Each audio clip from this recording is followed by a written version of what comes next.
Why are private aircraft the best solution for the recovery of human trafficking survivors? Immediate rescue. Out of harm's way quickly and silently. Just think about it for a second. Commercial air travel is difficult enough for the general public.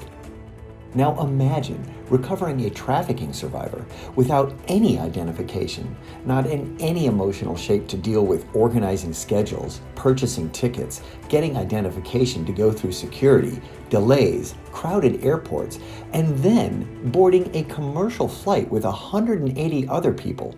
And the all too real possibility of traffickers being able to re-engage with survivors because of a delayed recovery. Within 24 hours, a private aircraft working with rescue organizations can recover a survivor at a small, convenient, undisclosed location and quickly, quietly take them wherever they need to go, to medical help, to safety, or even home.